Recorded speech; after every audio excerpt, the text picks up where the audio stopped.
So here we are going to start with the topic of water pollution in detail. Water pollution का जो remaining topic है. The first topic is about the case study of integrated waste water management. इसका मतलब क्या है कि जैसे हमने प्रीवियस टॉपिक एयर पोल्यूशन में दिल्ली की एक केस स्टडी हमने स्टडी किया, राइट?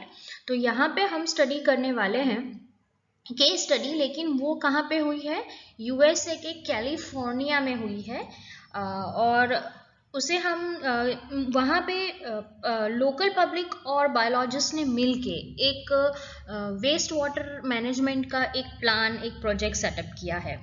तो वो इंक्लूड करता है दो चीज़ें. It includes artificial as well as the natural processes. मतलब दो चीज़ों को इन्होंने अप्लाई किया है. एक है आर्टिफिशियल प्रोसेस और दूसरा उसके अंदर इन्वॉल्व किया है नेचुरल प्रोसेस. तो इसे इसका जो नेम है, the name is given as अकार्टा project, right? The name is given as the अकार्टा project. We will see what is the full form. Who has started this project? You can see that the first is people of town Acarta.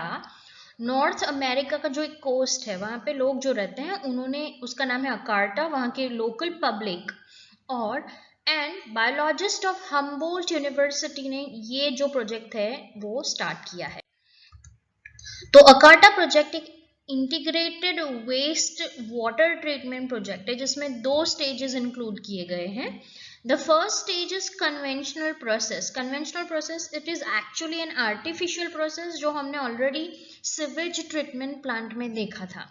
And it includes mainly sedimentation, filtration and chlorine treatment. ठीक है, ये तीन चीजों को ये include करता है.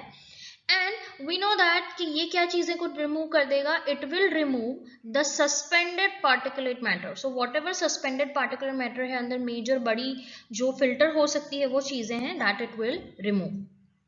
But the dissolved dangerously heavy material, अगर पानी के अंदर कोई हैवी मटीरियल डिजोल्व है तो वो उसे रिमूव कर सकता नहीं.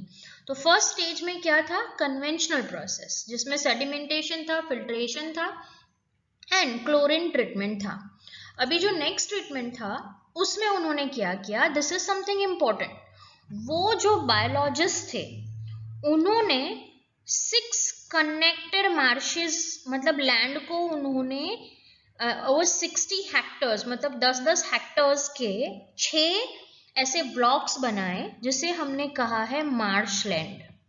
ओके, वो बायोलॉजिस्ट ने बना दिए. तो जो कुछ भी वाटर ये फर्स्ट स्टेप से निकलता था, राइट? ये कन्वेंशनल मेथड फिनिश करके जो कुछ भी पानी आता था that used to enter into the second marshland area. ठीक है, अब वहां पे क्या किया? उस मार्शलैंड में इन्होंने सूटेबल प्लांट्स, algae, फंजाई सब कुछ ग्रो किया. सीडेड मतलब क्या? They have grown this things over there. Now this is also, this marshlands are also called as aquatic rich flora and fauna. यहाँ पे आपको fishes, crabs वगैरह देखने मिलेंगे. So it is a rich area which is rich in biodiversity. तो वहाँ पे जब भी वाटर पास हुआ तो जितने भी हैवी मेटल्स या फिर वो पोल्यूटेंट्स थे वो इन लिविंग ऑर्गेनिजम्स ने, ये जो प्लांट जो हमने लिखा, इन लिविंग ऑर्गेनिजम्स ने इसे अब्सॉर्ब कर लिया एंड वाटर को प्योरीफाई कर लिया. तो अकार्टा प्रोजेक्ट में याद रखना है हमें दो चीजें. एक कन्वेंशनल प्रोसेस जिसमें सेडिमेंटेशन, फिल्ट्रेशन वगैरह होगा, जिसमें बड़ी जो whatever big kind of impurities are there that is eliminated, but dissolved impurities are removed through the marshland area. अब इसकी केयर कौन करता है? ये प्रोजेक्ट तो हो गया लेकिन इसकी केयर कौन करता है? The care is taken by foam. Do not forget the full form, it is very important. Friends of अकार्टा Marsh. Okay, friends of अकार्टा Marsh is a group of people maintaining and safeguarding the अकार्टा project. तो वो जो group है लोगों का वो ये अकार्टा project की care लेता है. The next about the water pollution को अगर हम प्रिवेंट कर सकते हैं तो वो एक एग्जांपल यहाँ पे दिया है, इकोसन टॉयलेट्स, जिसमें वाटर की यूटिलिटी ऑलमोस्ट नहीं के बराबर होती है. So it is known as dry toilets. वैसे normally lots of water is wasted, पर यहाँ पे वाटर कंजर्व होता है. So इसका नाम क्या है? ecological sanitation. So you can see that two words are picked up, eco san. Okay, so ecological sanitary toilets होती है जिसमें ह्यूमन का जो एक्सक्रीटा होता है वो ड्राई ही रखा जाता है, मतलब ज़्यादा वाटर फ्लश ना करके उसको कंपोस्टिंग टॉयलेट्स में कन्वर्ट किया गया है। Okay, what ever human excreta होता है, जो एक्सक्रीट आउट हुआ है, उसे क्या किया जाता है कि उसे एक पिट में कलेक्ट किया जाता है। टॉयलेट के नीचे ही एक पिट होता है और उसमें पिट में कलेक्ट किया जाता है और उसी को नेचुरल फर्टिलाइजर में कन्वर्ट करके फार्मिंग्स में यूज किया जाता है। Now what is the advantage of this? The advantage is what, वो बहुत ही practical चीज है, मतलब it does not require any extra effort, plus it is hygienic, it is efficient and it is cost effective, so it is not needing any extra cost. This such kind of ecosan toilets are found in Kerala and Sri Lanka. Now next is topic of agrochemicals and their effect. Now what do you mean by agrochemicals? We already know that agrochemicals are those chemicals which are used in farming for increasing the yield, या तो फिर weeds को kill करने के लिए या pest को kill करने के लिए, ultimately हम productivity को increase करने के लिए जो भी chemicals agriculture में use करते हैं, that is what you call it as agrochemicals. So these are the chemicals which are used to increase the crop yield. As for example, you can see I have already told you herbicides, pesticides है, inorganic fertilizers है.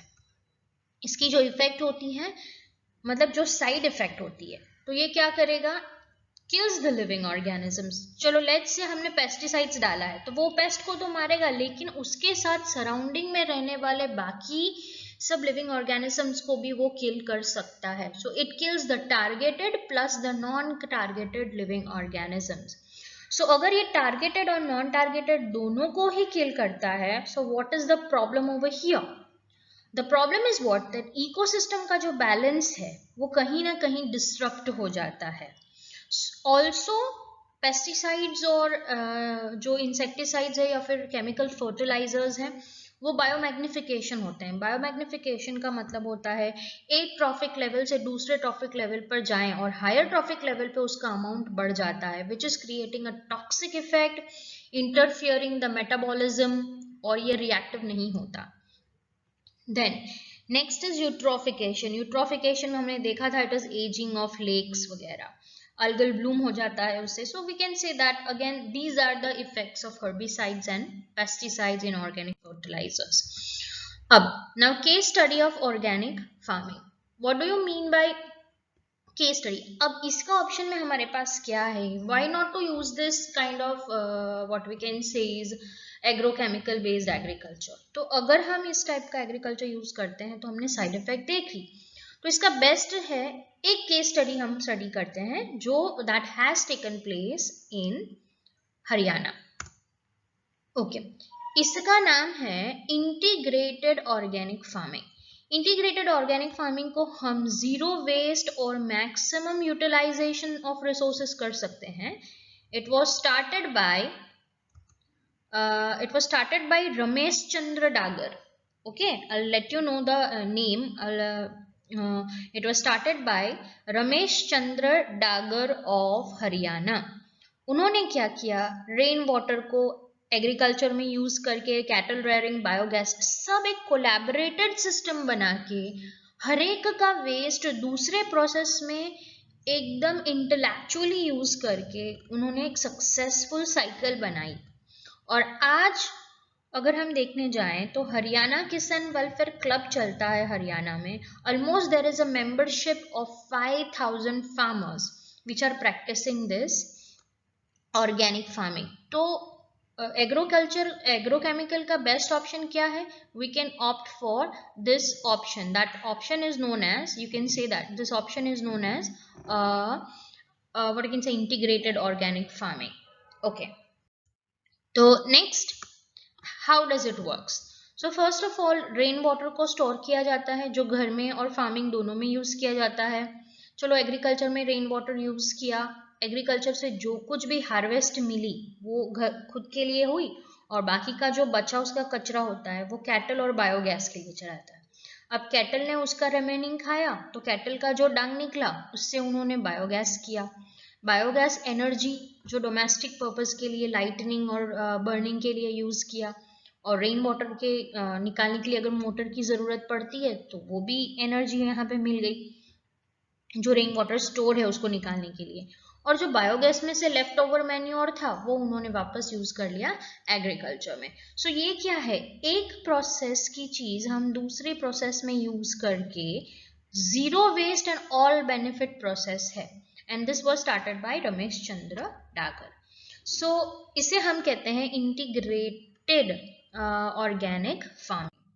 Now next हम बात करेंगे radio active waste के बारे में। This radio active waste को initially हम समझते थे कि it is non polluting, it is a zero pollution thing, but later on पता चला after the Chernobyl and the 3 mile island जो यूएसए में है उसमें एक एक्सीडेंटल लीकेज हुआ था, न्यूक्लियर हजार्ड्स हुआ था, और तब पता चला कि yes of course it is a pollutant. फिर बाद में पता चला अब इसको तो हम डिस्पोजल भी नहीं कर सकते, तो और बड़ा प्रॉब्लम है ये, ठीक है। तो इसको ये पहले नॉन पोल्यूटेंट कंसिडर किया जाता था, लेकिन ये दो इवेंट के बाद में हमें पता चला कि it is a pollutant. Radioactive material जो रिलीज करते हैं ionising and non ionising radiation, आपको तो बहुत अच्छे से पता होगा, जो हार्मफुल होते हैं। अब इसकी इफेक्ट्स क्या होती है, वो म्यूटेशन करते हैं, मतलब changes in the structure of DNA. Low doses उससे कैंसर हो सकता है, अगर हाई डोजेज हमारी बॉडी पे एक्सपोज हुए हैं तो it can be life threatening, it can be lethal. अब इसका डिस्पोजल करना भी बहुत ही डिफिकल्ट टास्क है। डिफिकल्ट का मतलब क्या, अगर उसको डिस्पोज करना है तो उसकी प्री ट्रीटमेंट करी जानी चाहिए, फिर उसे शील्डेड कंटेनर में रख के, remember this word important, 500 metres deep pit किया जाता है और उसके अंदर रॉक्स के बीच में इसे बरी किया जाता है, फिर भी थोड़ा बहुत लीकेज तो पॉसिबल है ही। सो इसका जो डिस्पोजल है that is very very risky, और in fact total disposal is not possible. इसीलिए जो इकोसिस्टम के जो प्रोटेक्टर्स हैं वो हमेशा इसका यूज का अपोज करते हैं। सो ये हम इंसिडेंट्स के बारे में थोड़ा बहुत देख लेते हैं कि चेर्नोबिल रशिया में जो न्यूक्लियर लीकेज हुआ था वो 26 अप्रैल 1986 को हुआ था। 3 माइल आइलैंड यूएसए में जो हुआ था वो 28 मार्च 1979 में हुआ था। नेक्स्ट हिरोशिमा जो सेकेंड वर्ल्ड वॉर में 6 अगस्त 1945 को एटॉमिक बॉम्ब डाले गया था। नेक्स्ट इज नागासाकी में हुआ था सेकेंड वर्ल्ड वॉर के टाइम पे 9 अगस्त 1945 को again atom bomb was dropped, और ये इनकी इफेक्ट आज तक प्रिवेलेंट है जगहों पे, मतलब क्योंकि इनका डिस्पोजल पॉसिबल नहीं है। तो this was all about today's lecture, और हम लोग नेक्स्ट लेक्चर में पढ़ने वाले हैं solid waste. I request you not to take this lectures, not to take this environment unit easy और टेकन फॉर ग्रांटेड। आप इसे हमेशा हर रोज का हर रोज खत्म करके make it at your best level, क्योंकि नीट के अंदर इसी ओवरऑल यूनिट से 14 से 15 क्वेश्चंस आते हैं।